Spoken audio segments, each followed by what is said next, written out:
कि क्या नतीजे होंगे एग्जैक्ट पोल के रूप में, यह तो मैं नहीं विश्लेषण करता नहीं हूँ, लेकिन जनता की मनोदशा एक ही है। खाली बात नहीं, काम चाहिए, केवल नीतीश कुमार चाहिए। ये आम धारणा बिहार के आम आवाम का है। हर धर्म और समुदाय के लोगों ने, खास करके महिलाओं ने का जो वोट प्रतिशत बढ़ा है, और ये हमारे लिए गर्व का विषय है कि 20 वर्ष तक कोई राज्य का मुख्यमंत्री हो जिनके खिलाफ आपत्तिजनक टिप्पणी की गई, प्रतिपक्ष के नेता के द्वारा टिप्पणी की गई, लेकिन नीतीश कुमार जी ने सबको दिल में संजो करके रखा। लेकिन हमारी उम्मीद है कि जनता ईवीएम से उसका कड़ा प्रतिकार करेगी और फिर नीतीश कुमार जी 10वीं बार मुख्यमंत्री बनेंगे, एनडीए की सरकार बनेगी। अच्छा, एग्जिट पोल को लेकर के नेता प्रतिपक्ष तेजस्वी प्रसाद यादव ने कहा है कि हम लोग इसको देख करके ना ज़्यादा खुश होंगे ना हैरान होंगे, और अगर एनडीए के फेवर में आ भी रहा है तो प्रेशराइज किया गया है। ये वही मीडिया है जो कि लाहौर और पाकिस्तान पे कब्जा करा रहा था। देखिए, यह बयान ही दर्शाता है कि तेजस्वी यादव राजनीति में हार चुके हैं। सेकेंड फेज के चुनाव के ठीक एक दिन पहले मान्यवर तेजस्वी यादव ने प्रेस कॉन्फ्रेंस किया और वैशाली में स्ट्रांग रूम की चर्चा की, जबकि उनके उम्मीदवार महनार से रविंदर प्रसाद सिंह ने कहा कि स्ट्रांग रूम में सब ठीक है। रजनीश कुमार जो उनके उम्मीदवार के प्रतिनिधि लालगंज के थे, उन्होंने यह कहा कि भाई वहाँ सारी व्यवस्था ठीक है।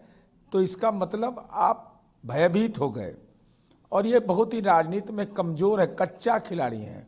उमर भी अपने आप को कच्चा कहते हैं, तर्क में भी कच्चा है। अरे हारा हुआ पहलवान आप हैं। जनता की अदालत में ईवीएम के मशीन पर सवाल खड़ा करते थे आप, ईवीएम में की प्रक्रिया में भाग लिया। आपने यह कहा था कि चुनाव की प्रक्रिया में पढ़ाई लिखाई दवाई, ये नारे आपके दिल में संजो रखे। लेकिन 2024 के लोकसभा चुनाव में ही नारा लगाया था। 176 सीटों पर लगभग हम आगे रहे थे एनडीए, तो हम तो बढ़त कायम रखे हुए हैं। अच्छा, लगातार इस चीज़ को कह रहे हैं नेता प्रतिपक्ष की सरकार जो है वो चाहेगी कि वोट काउंटिंग जो है वोट्स की धीमी हो, उस पर दबाव डालेगी, हर तरीके की कोशिश करेगी। लेकिन इस बार जो है हम लोग 2020 के बनिस्बत क्लीन स्वीप करेंगे और महागठबंधन की सरकार बनाएंगे। क्या कहेंगे? बिहार में रहेंगे ना काउंटिंग के दिन। इनकी परेशानी यह है कि माइग्रेट कर जाते हैं, ये झटका नहीं बर्दाश्त कर पाते हैं हार का। 2019 के लोकसभा चुनाव के बाद जब चुनाव हारे तो ये बिहार से बाहर चले जाते हैं। 24 का लोकसभा चुनाव हारे तो माइग्रेट हो जाते हैं, कोविड के काल में माइग्रेट हो जाते हैं। इसलिए कोविड का राजनीति में इन्फेक्शन नहीं पकड़े, इसका ध्यान रखिए। और चुनाव आयोग संवैधानिक संस्था है, न्यायालय है, इसलिए कुतर्क मत ढूंढिए।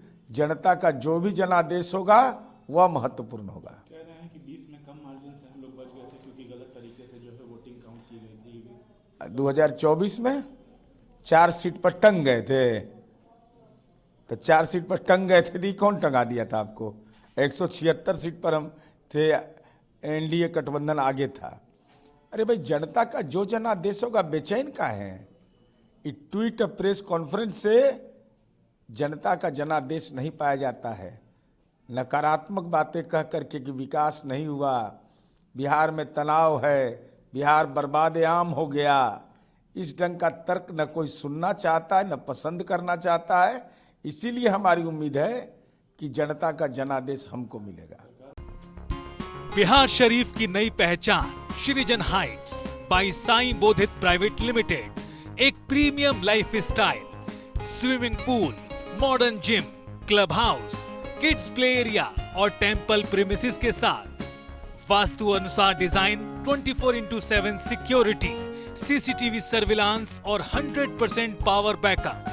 दिवाली स्पेशल धमाका ऑफर, 3 BHK प्रीमियम फ्लैट्स सिर्फ 4100 रुपए पर square feet. RERA approved project, बस चोरा बगीचा से 2 मिनट की दूरी पर। बुकिंग्स ओपन नाउ, कॉल करें 18005728 177 या 9031605004।